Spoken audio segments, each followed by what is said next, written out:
नमस्कार। The deep dive में आपका स्वागत है। आज हमारे पास भारत मौसम विज्ञान विभाग का 27 नवंबर 2025 का एक मौसम बुलेटिन है।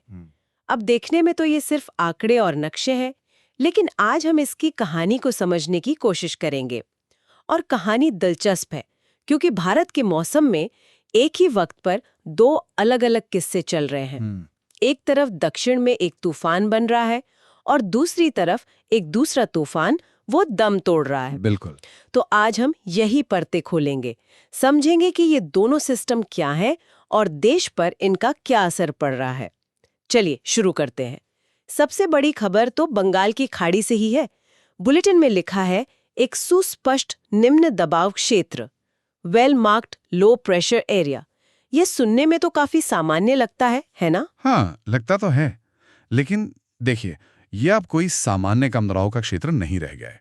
असल में ये सिस्टम बहुत बहुत तेजी से ताकत पकड़ रहा है। अच्छा।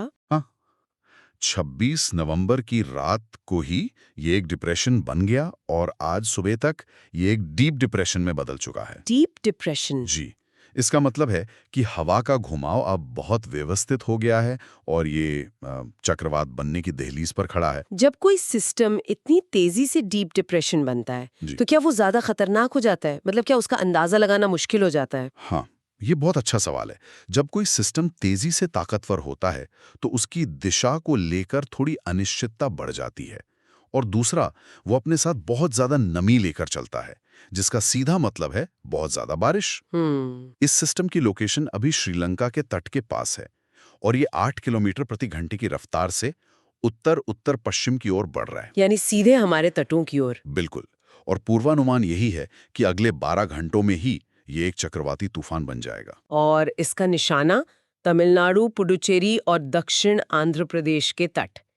बुलेटिन में जो बारिश की चेतावनी है, वो तो बहुत गंभीर लग रही है। गंभीर है। 27 नवंबर से 1 दिसंबर तक भारी से बहुत भारी बारिश और फिर 29-30 नवंबर को अत्यधिक भारी वर्षा। ये अत्यधिक भारी का क्या मतलब होता है आम भाषा में? देखिए, जब हम भारी बारिश कहते हैं जी। तो वो 24 घंटे में करीब 65 से 115 मिलीमीटर होती है।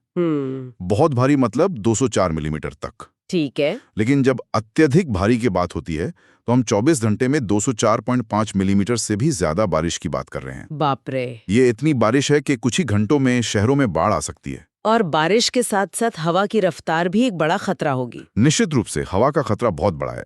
दक्षिण पश्चिम बंगाल की खाड़ी और तमिलनाडु के तटों पर आज से ही मतलब 45 से 55 किलोमीटर प्रति घंटे की हवाएं शुरू हो जाएंगी। और ये बढ़ेंगी? हाँ, 28 से 30 नवंबर के बीच ये रफ्तार 75 किलोमीटर प्रति घंटे तक पहुंच सकती है। 75 किलोमीटर? ये तो काफी नुकसान कर सकती है। बहुत। इस रफ्तार पर पेड़ उखड़ सकते हैं, बिजली के खंभे गिर सकते हैं। तो मछुआरों के लिए तो सीधी सी चेतावनी है कि समुद्र से बिल्कुल दूर रहें। बिल्कुल।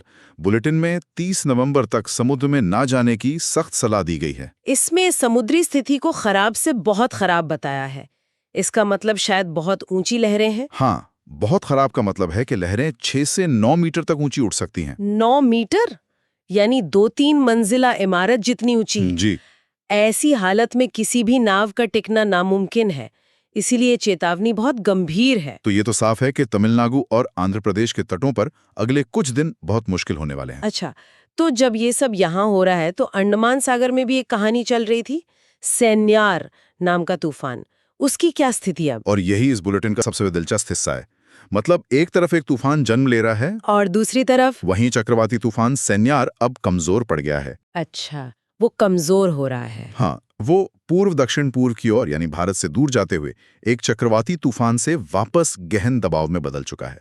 उसकी लोकेशन अब मलक्का जलडमरू मध्य के पास है, जो हमारे निकोबार द्वीप समूह से करीबन 790 किलोमीटर दूर है। तो वो तो काफी दूर चला गया। जी, और अनुमान है कि आज शाम तक ही और कमजोर हो जाएगा, सिर्फ एक दबाव रह जाएगा। रुकिए, ये थोड़ा कंफ्यूजिंग है। हम सुन रहे हैं कि सेन्यार अब खतरनाक नहीं रहा, लेकिन बुलेटिन में अंडमान और निकोबार के लिए फिर भी भारी बारिश और तेज हवाओं की चेतावनी है। ऐसा क्यों? ये एक आम धारणा है, लेकिन मौसम ऐसे काम नहीं करता। देखिए, एक कमजोर होता हुआ सिस्टम भी अपने पीछे बहुत उथल-पुथल छोड़ जाता है। अच्छा। आप इसे एक बड़े पंखे की तरह समझिए, जिसे बंद करने के बाद भी कमरे में हवा कुछ देर तक घूमती रहती है ना? हाँ, सही बात है। तो भले ही सेन्यार का केंद्र दूर जा रहा है और वो कमजोर हो रहा है, लेकिन उसका जो प्रभाव क्षेत्र है वो बहुत बड़ा है। उसकी वजह से जो हवा और नमी का सिस्टम बना था वो अभी भी वहां सक्रिय है। इसीलिए चेतावनी अभी भी जारी है। बिल्कुल। इसीलिए दक्षिण अंडमान सागर में 28 नवंबर तक 50-60 किलोमीटर प्रति घंटे की तेज हवाएं और खराब से बहुत खराब समुद्री स्थिति की चेतावनी है। तो मतलब ये है कि तूफान का नाम भले ही बदल जाए, उसकी कैटेगरी घट जाए, लेकिन उसका असर कुछ समय तक बना रहता है। बिल्कुल। खतरा सिर्फ तूफान के केंद्र में नहीं होता, उसके पूरे प्रभाव क्षेत्र में होता है। ठीक है, तो तटों पर तो ये तूफानों की दोहरी कहानी चल रही है। अब जरा देश के अंदरूनी हिस्सों की बात करते हैं। वहाँ मौसम का मिजाज कैसा है? शांत तो नहीं कह सकते, वहां अपनी अलग ही हलचल है। आप तापमान का पैटर्न देखिए, कितना मिला जुला है। उत्तर पश्चिम भारत में अगले 24 घंटे तो शांति है, फिर तापमान 2 डिग्री बढ़ेगा और उसके बाद 2-3 डिग्री गिर जाएगा। अच्छा, पहले बढ़ेगा फिर गिरेगा। हाँ। वहीं पश्चिम भारत में गिरावट आएगी और पूर्वी भारत में तापमान बढ़ेगा। ये दिखाता है कि पूरे देश का मौसम एक दूसरे से कितना जुड़ा हुआ है। बुलेटिन में कुछ आंकड़े भी हैं जो इस विविधता को और दिलचस्प बनाते हैं। मैदानी इलाकों में सबसे कम तापमान सीकर राजस्थान में 4.0 डिग्री सेल्सियस, बहुत ठंडा। और उसी दिन देश में सबसे ज्यादा तापमान करवार कर्नाटक में 35.2 डिग्री सेल्सियस रहा। एक ही दिन में एक ही देश में 31 डिग्री का फर्क। ये कैसे होता है? और यही तो भारत के मौसम की खासियत है। ये महाद्वीपीय और समुद्री प्रभाव का एक क्लासिक उदाहरण है। अच्छा, समझाइए जरा। देखिए, सीकर जैसी जगह समुद्र से बहुत दूर है, वहां जमीन रात में बहुत जल्दी ठंडी हो जाती है, इसलिए वहां सुबह कड़ाके की ठंड पड़ती है। दूसरी तरफ करवार तट पर है, जहां समुद्र एक विशाल रेगुलेटर ही तरह काम करता है। रेगुलेटर? हाँ, वो ना तो हवा को बहुत ज्यादा गर्म होने देता है और ना ही बहुत ज्यादा ठंडा, इसलिए वहां दिन में गर्मी बनी रहती है। ये तो कमाल की बात है। और सिर्फ तापमान ही नहीं, कोहरे का भी जिक्र है। पंजाब और दक्षिण आंतरिक कर्नाटक में मध्यम कोहरा देखा गया, जहां विजिबिलिटी मतलब दृश्यता सिर्फ 200 मीटर थी। 200 मीटर? ये तो मतलब हाईवे पे तो ये लगभग अंधा होके गाड़ी चलाने जैसा है। आपने बिल्कुल सही पकड़ा। ये 200 मीटर की विजिबिलिटी सुबह के वक्त हाईवे पर बहुत खतरनाक हो सकती है, और इसका सीधा असर उड़ानों और ट्रेनों पर भी पड़ता है। सही बात है। तो भले ही मीडिया का सारा ध्यान दक्षिण के तूफान पर हो, उत्तर भारत में लाखों लोगों के लिए कोहरा रोज की सबसे बड़ी चुनौती है। इसे तो अर्थव्यवस्था पर भी असर पड़ता होगा। पड़ता है, सामान की आवाजाही धीमी हो जाती है। तो आज की इस पूरी पड़ताल को अगर हम समेटें तो तस्वीर ये बनती है कि भारत के मौसम पर एक साथ कई ताकतें काम कर रही हैं। बिल्कुल। एक तरफ एक नया तूफान तमिलनाडु की ओर बढ़ रहा है, दूसरी तरफ सेन्यार कमजोर पड़ रहा है, लेकिन उसका असर अभी बाकी है। हाँ। और देश के बाकी हिस्सों में तापमान और कोहरे की अपनी अलग चुनौतियां हैं। बिल्कुल। और इन सबको जोड़कर देखें तो एक बड़ी तस्वीर बनती है। बुलेटिन के विश्लेषण वाले हिस्से में 2 और चीजों का जिक्र है जिन पर ध्यान देना जरूरी है। क्या है वो? एक है अफगानिस्तान के ऊपर बना पश्चिमी विक्षोभ, मतलब वेस्टर्न डिस्टर्बेंस। अच्छा, जो सर्दियों में बारिश लाता है। हाँ, वही। और दूसरा है त्रिपुरा के ऊपर बना एक चक्रवाती परिसंचरण।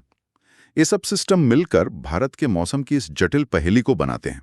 इस सब के बीच बुलेटिन के कवर पेज पर सबसे ऊपर एक छोटा सा नोट है जिसे अक्सर लोग नजरअंदाज कर देते हैं। इसमें लिखा है, red colour warning does not mean red alert, red colour warning means take action. यानी लाल रंग की चेतावनी का मतलब रेड अलर्ट नहीं है। लाल रंग की चेतावनी का मतलब है कार्रवाई करें। ये एक बहुत जरूरी बात है। लेकिन जब हम कार्रवाई करें या टेक एक्शन सुनते हैं तो इसका असल में मतलब क्या है? क्या ये सिर्फ सरकारी एजेंसियों के लिए है? नहीं, ये दोनों के लिए है। एजेंसियों के लिए इसका मतलब है राहत टीमों को तैनात करना, निचले इलाकों को खाली करवाना। लेकिन एक आम नागरिक के लिए इसका मतलब है अपने घर की जांच करना, जरूरी सामान इकट्ठा करना, यात्रा की योजनाएं रद्द करना और आधिकारिक सलाह का पालन करना। बिल्कुल। सतर्क रहने का मतलब है कि आप सिर्फ जानकारी रख रहे हैं, लेकिन कार्रवाई करने का मतलब है कि आप उस जानकारी के आधार पर अपनी सुरक्षा के लिए कुछ कर रहे हैं। तो यहाँ हम अपने श्रोताओं के लिए एक विचार छोड़ जाते हैं। हम हर रोज मौसम की चेतावनियों को सुनते हैं, शायद अब उनके आदी भी हो गए हैं, लेकिन क्या हम ऑरेंज और रेड वार्निंग के बीच के फर्क को या सतर्क रहने और कार्रवाई करने के बीच के इस बारीक अंतर को सच में समझते हैं?